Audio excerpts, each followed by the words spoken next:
bandar atau di Saya nggak tahu. pelaku apanya Pak? Pelaku Ya, apa? saya ex simpatisan FPI. Saya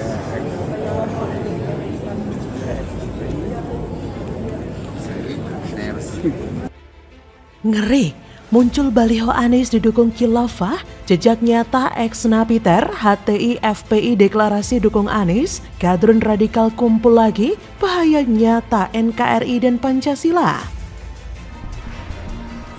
Halo, dengar suara JJ kembali di channel Redaksi Jurnal. Anies ini kan sebenarnya ya memang betul-betul antitesanya Pak Jokowi. Pak Surya ini sangat ketakutan ya berpisah dan jauh dengan Pak Jokowi. Kalaupun Anies maju sebagai calon presiden, saya melihat untuk menang juga sulit. Nasdem hanya ingin mengambil Anies dimanfaatkan untuk meningkatkan elektabilitas Nasdem. Tapi kan polanya Anies memang senang dielu-elukan. Tugas kita menyampaikan ini, jangan sampai rakyat ini tertipu. Kami di sini membutuhkan sosok Bapak Anies untuk menjadi presiden di periode 2024-2029 nanti. Karena kan figur beliau ini sangat dibutuhkan oleh bangsa ini. Dari segi amanah, dari segi ya banyak faktor yang sifatnya Bapak Anies Baswedan ini sudah layak dan sangat amat layak dan dibutuhkan oleh bangsa ini. Jadi statement UAS menurut saya ini sangat berbahaya.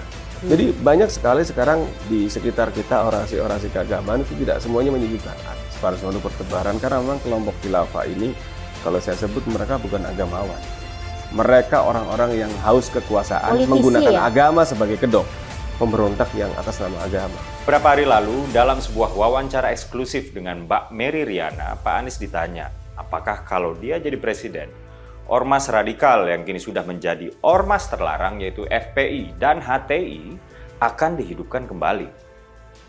Awalnya, saya berharap akan menerima jawaban sesuai dengan apa yang ditanyakan. Awalnya, saya berharap akan mendengar dengan jelas sikap positioning Pak Anies terhadap dua ormas radikal dan violent ini. Dan awalnya saya berharap Pak Anies membolehkan publik untuk menilai otentisitas pemikirannya. Tapi apa mau dikata, Pak Anies kumat. Jurus tata kata, muter-muter nggak jelas, kembali ditampilkan. Kalau Pak Anies Baswedan jadi presiden, nanti organisasi-organisasi seperti FPI, HTI yang sekarang dinyatakan sebagai organisasi terlarang nanti bisa dikembalikan lagi dan tidak dilarang dan akhirnya jadi berkembang lagi. Sederhana. The best predictor of future pattern is your past pattern. Bicara tentang masa depan, lihatlah masa lalu. Lihatlah masa lalu. Okay. Jadi ketika kemudian kita memberikan asumsi, lagi-lagi asumsi ya. Yeah. Asumsi itu diulang-ulang seakan itu kenyataan. Asumsi apapun lah. Asumsi apapun. Jadi kalau ini Bu Mary pakai baju merah, ya. Tapi kita semua bilang biru, apa yang terjadi? Saya jadi bingung. Biru. Iya.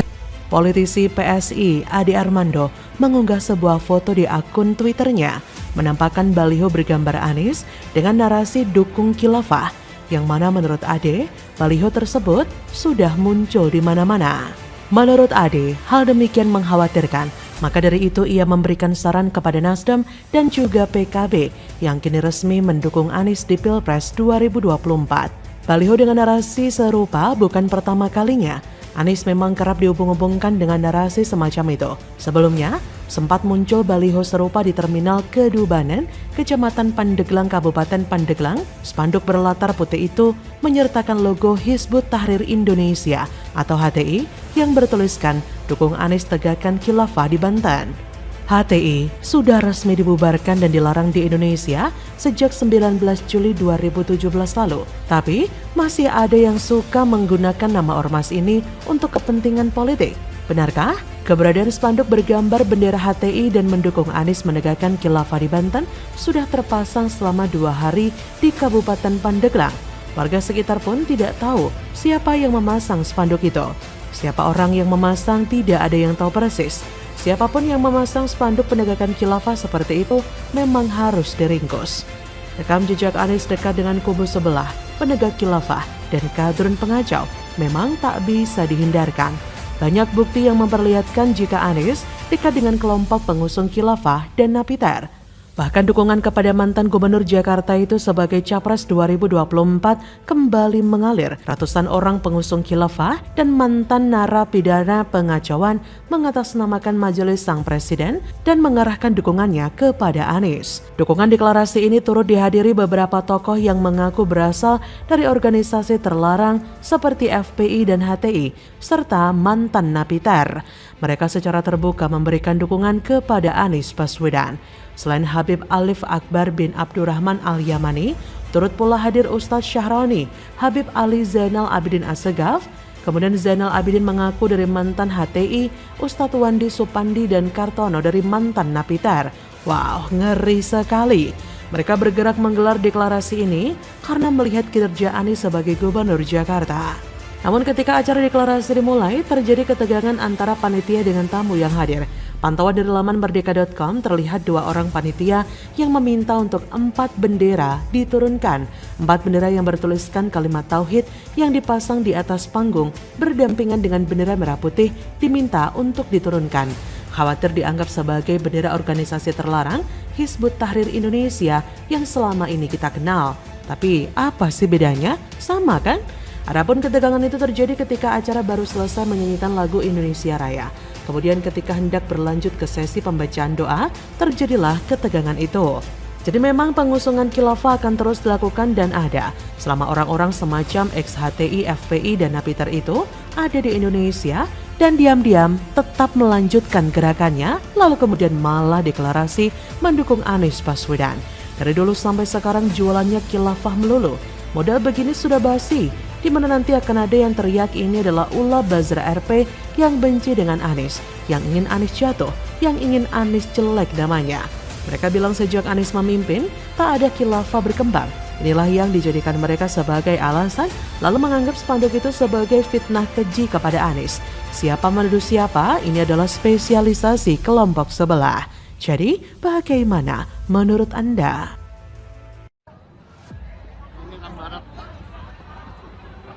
Terlalu kredit kalau cuma satu pintu. Terlalu kredit ini kalau cuma satu pintu nggak akan nampung. Tolak JIS jadi markas macan Kemayoran. The Jackmania sebut JIS nggak layak jadi kandang Persija. Baru sekali jajal langsung ambruk. Anies malah salahkan dan bahayakan supporter. Kopla. Karena Jackmania lah kelompok yang paling teriak lama minta dibikinin stadion.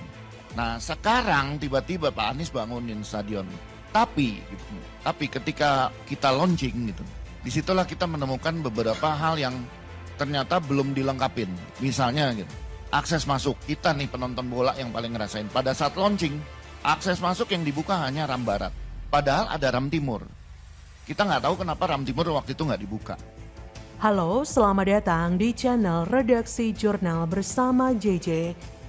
Sejumlah pendukung klub sepak bola Persija Jakarta atau The Jackmania masih meragukan kelayakan Jakarta International Stadium yang diwacanakan menjadi kandang Persija dalam mengarungi kompetisi BRI Liga 1 2023-2024. Salah seorang pendukung Persija yang ditemui Kompas.com Minggu 9 Juli 2023 bernama Damar Widiatmojo menilai masih ada yang perlu diperbaiki di JIS. Salah satunya akses masuk supporter, karena jika tak diperbaiki, itu akan memakan banyak waktu untuk supporter masuk.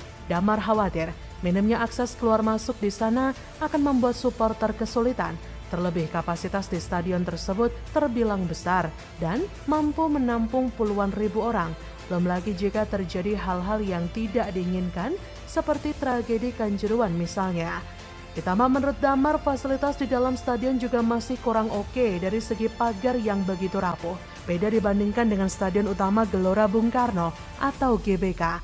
Selain Damar, salah satu The Jackmania asal kota Bekasi, Denny Putra, hampir sama dengan Damar. Ia menilai bahwa stadion itu masih perlu sedikit direnovasi.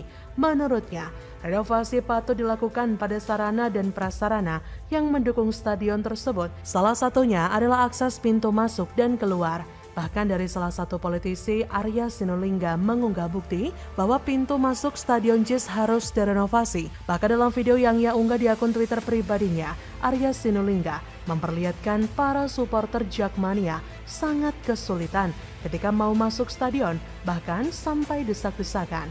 Dalam narasi cuitannya, ia mengungkapkan bahwa ia mendapat video itu dari salah satu pendiri supporter Persija Jakarta, The Jakmania. Dalam narasi cuitannya, ia mengungkapkan bahwa ia mendapatkan video itu dari salah satu pendiri supporter Persija Jakarta, The Jakmania, dan juga sebagai ex-ketua umum The Jakmania, Ferry Indra Sarif.